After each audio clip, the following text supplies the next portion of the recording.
Hey guys, welcome to the Max Invest YouTube channel. In today's video, we're going to be doing some fundamental analysis on a couple of coins. One of the coins that I want to discuss today is called the Graph. Now, the Graph is a very interesting coin and it does some very interesting things. A couple of weeks ago, people on my channel kept asking me what I think of the Graph, and to be honest, I didn't have too much thoughts on it back then.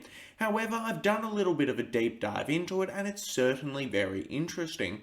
Now, I still do have a lot of research to go and I will update you on that research as it comes. Also, remember, if you enjoy the video, remember to like and subscribe to the channel, follow me on Twitter, join the Discord, the links are in the description below, and remember, nothing in this video is financial advice.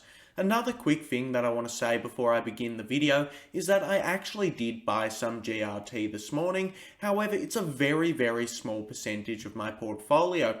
Currently, the Graph is about less than 1% of my portfolio, and if I really do like the token, I will increase that percentage. So let's get into the video. Now, the first thing that we need to understand before deep diving into the Graph is what it's actually used for. Essentially, every single application requires a database. If you actually want to build an application online, you do need to use a database. Of course, many applications are using databases such as Amazon Web Services or Microsoft Azure. However, you can also use Ethereum as a database to build an application in a decentralized manner. However, one of the big problems that arises is there's so much data on Ethereum. Essentially, there's a range of different applications, and what they need to do is they need to draw data from multiple different points, bring all of this data together, and make their own application. Of course, this is very difficult to do when there's just so much data on Ethereum. Of course, this is where the Graph comes in. What the Graph is it's a data indexing protocol for Ethereum. So what exactly does this mean? Well, a data indexing protocol means that what the Graph does is it gathers all of the data on top of Ethereum and it puts it into little places that are very easy for developers to use. So the Graph will go and extract data from all of these different points and then it'll put it into different subgraphs and developers will be able to access these subgraphs. Essentially, what this means is it makes it way easier to build a decentralized application on top of Ethereum. From my understanding, most decentralized applications are not being built using the Graph just yet. Right now, decentralized application developers are just loading the Ethereum network, loading up all of its data, and just building directly from that.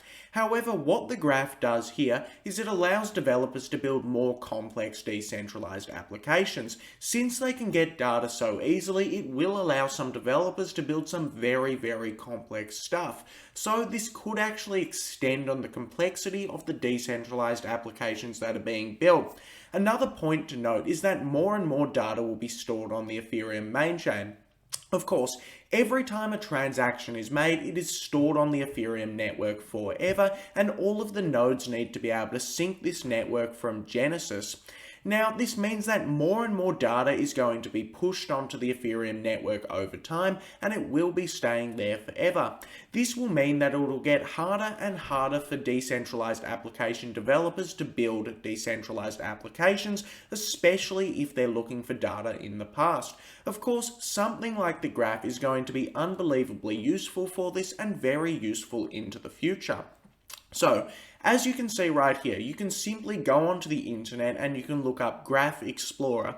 Once you do this, you get a range of different subgraphs, and from my understanding, what these subgraphs do is they give you a very simple form of all of the data that you need. Of course, I'm not a developer myself, so I don't fully understand this just yet. However, I will continue to look into this. However, basically, from what I know, these developers will just use these subgraphs. So, how does the Graph actually work? Well, what happens is there actually needs to be individuals who are putting together and comprising these subgraphs. Now, to my surprise, this wasn't actually the Graph team. Instead, what the Graph are doing is they're actually paying other individuals to put together these subgraphs. So the individuals that they're paying are called indexers. Now, what will happen is the consumer will pay the indexers in Ethereum in order to actually put together these subgraphs and deliver it to them. Essentially, these indexes are just people all around the world who have very, very good technology skills, and they actually want to participate in the graph and earn some money for doing some work. So, these indexes are paid in a couple of different ways.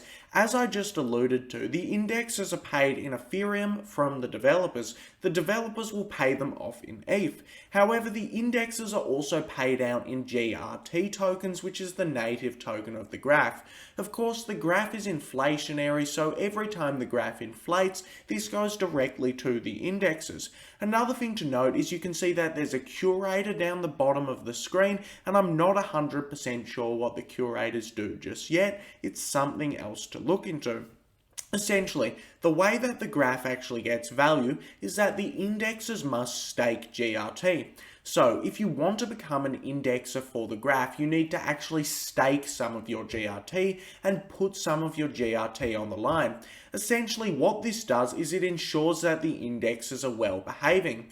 If an indexer decides to stuff up the subgraphs or make stuff not work, well, their GRT stake is going to be slashed. So they're going to lose money for doing so. This essentially means that the indexes are going to be economically incentivized to do the right thing. Anyway, that's essentially as far as I've gotten with the graph so far. It looks very interesting and I am bullish on it right now. However, I simply haven't looked into it enough just yet, and I will continue doing so. If you have any info on the graph, put it down in the comments section below.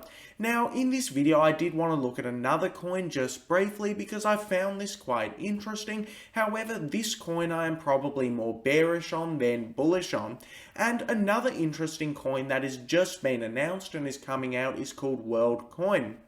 Essentially, Worldcoin is an optimistic roll-up on the Ethereum network. So what it's doing is it's processing transactions off-chain and then it's submitting it to the Ethereum main chain in order to inherit some security. Now, this coin works very, very weirdly. Essentially, what Worldcoin is trying to do is it's trying to do universal basic income. It's trying to essentially give every individual some money all around the world.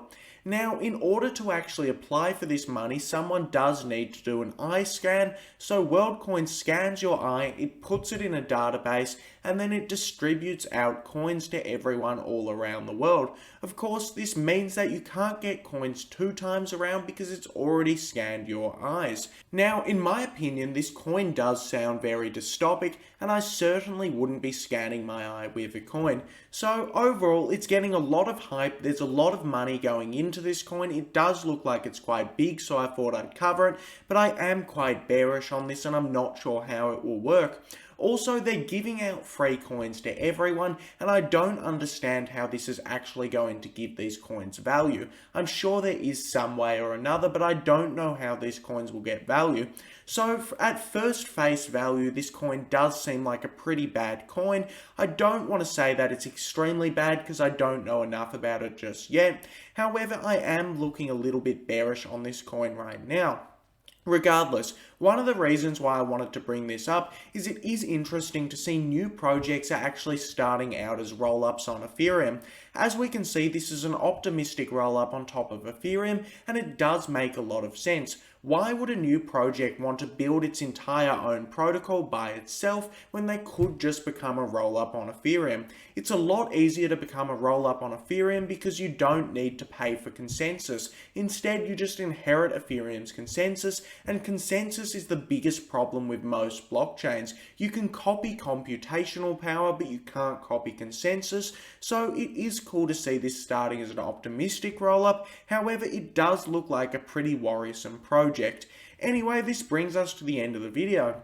In today's video, I just wanted to take a look at 2 interesting coins, the Worldcoin and the graph, and I am going to say that I do feel quite bullish on the graph. It definitely looks very, very interesting, and I have allocated to a tiny bit of GRT this morning.